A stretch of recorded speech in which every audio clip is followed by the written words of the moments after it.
So we're talking with Gary Roberts about his latest report, of course. This is interesting because obviously it doesn't really deal with all the issues that are going on as we speak, which is COVID. You only got up to about, is it April at the year? The report goes to the end of April. Right, so really end of March rather. Because there's interesting things have dropped, actually domestic disputes have dropped in your report, but of course we all hear that during the lockdown it's going to be probably a different story. But we'll have to park that for next year's report. Well, in part we'll have to park it. So there's three big things really. There's the year to the end of March, which we've looked back on in the report. Then the lockdown was interesting. So how we dealt with that is something that clearly the public are interested in. And then the summer was the busiest summer we've had for over 20 years. So June was our busiest month for 3 years. July was twice as busy as June. August was a bit busier than June. September was busier than normal. Any highlights particularly? Highlights. Was it certain areas? A lot of anxiety and anger. So a lot of mental health calls. Yeah. We've had an increase in the number of people who've taken their own lives. We've had an increase in violence, but that continues a trend that I highlighted in my report. A lot of drunkenness, a lot of drugs activity. Since lockdown began, we've seized more than 230 packages of drugs that are coming through the post office or through other carriers. Because they can't come through the usual channels. Increasingly, we're seizing money going out the other way to fund drugs coming in, and we're seizing quite big sums of money, and the aggregate of that is probably up in the region of £250,000 that we've seen. Well, we see it reported all the time, but obviously, again, probably the tip of the iceberg. Probably the tip of the iceberg. I mean, what's your detection rate? 49% this year. 49%. So if you're a gambling person, you've got a 50-50 chance basically. Well, it's high for drugs. So if you look at drugs, there's a reasonable chance that if you're involved in the supply of drugs, you'll be caught, and there's a good chance if you're caught, you'll go to prison for a very long time. So it's Class A drugs. The sentencing here is considerably in excess of the sentencing in the UK. So if you're caught with I don't know, £20,000 worth of cocaine, you're going to go to prison for 10, 12, even 15 years, depending upon whether you plead guilty or not. So that's significant. What we've done, and I highlight it in the report, is as well as making about £1 million worth of drug seizures over the course of the year, we've targeted criminals in Merseyside who supply the drugs, and a number of them have been brought back here. There's not been publicity about it because it's not been the right time, but a number of them are serving prison sentences on the island for drugs activity where they haven't left Liverpool. And the tariff here is a lot higher. So our plan had been, before the pandemic, to do work with Merseyside Police about highlighting that difference in sentencing, and that was in the course of being set up. When things are more normal, we'll do that again, because we can deal with and disrupt people on the island, and there are a lot of people in prison for drugs activity on the island, but it comes from somewhere, and it largely comes from the UK and largely from Liverpool. And I'm going to ask this again, but it's always the same answer. I know it has to be, but you see in the paper so often that £1.50's worth of cannabis has been found, and they go through the prosecution, and they get a £100 fine, and it always reads, and you'll be able to tell me they've had some warnings, and all that. But they've gone through so much of your time. It does. So they've gone through the process, so that they'll have been cautioned, or they'll have gone on a course about drugs awareness. Yeah. If they keep not listening to the warnings, then they do deserve to go to court. But I understand entirely why people say, well, that's a waste of public money. There's a bill going to the House of Keys on Tuesday of next week called the Justice Reform Bill.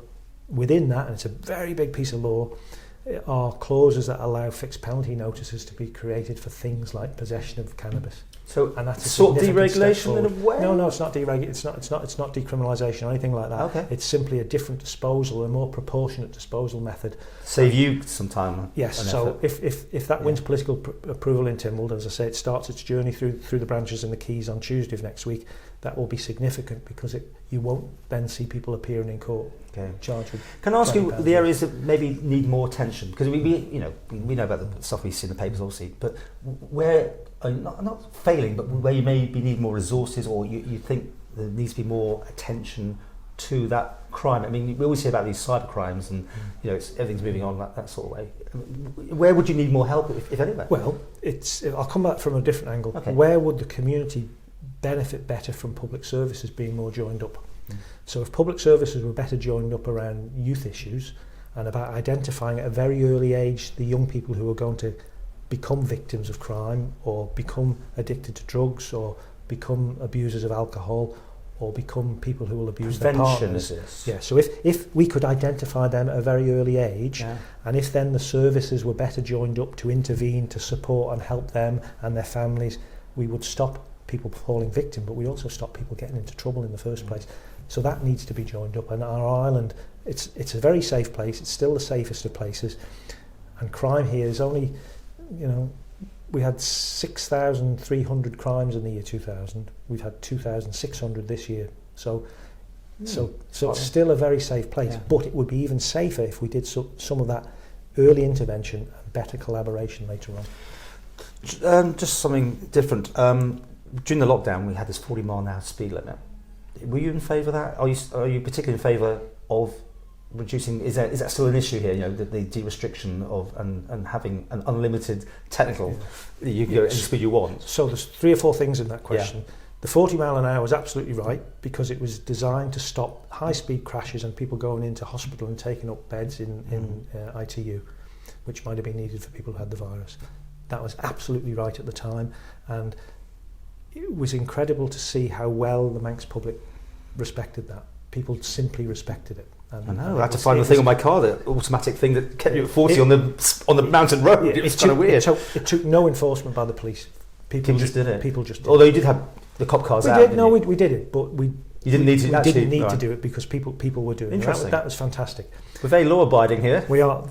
The issue of speed limits is for Tynwald. Yeah, Tynwald sets speed limits. That. So the Department of Infrastructure sets the speed limits. Tynwald sets the strategy. Then they come to you and ask you your advice on that. Well, we have a good relationship. We have a good relationship with DOI, a good healthy relationship where we understand each other's position. You're talking about 20 mile an hour limits, aren't they? Well, we share data as well. So the data that we get from collisions and the data we get from enforcement is shared with them, and they share data with us that they get from their speed. But it's been down this year, I think, in your report. Collisions have been coming down for a number of years now. Oh, right. So collisions were down 10% in the last year. Why? Anything? Several things. The 2 motorsport events in 2019 were quiet. So they have a significant impact. What percentage does that normally add to your tally? Well, there used to be around about 100 collisions, 120 collisions in TT fortnight, for example. Right. Last year, I think there was something like 60. So that's a significant reduction. Yeah. But speed limits for other people to set, the police will enforce them. Mm-hmm. Most people adhere to the speed limit most of the time.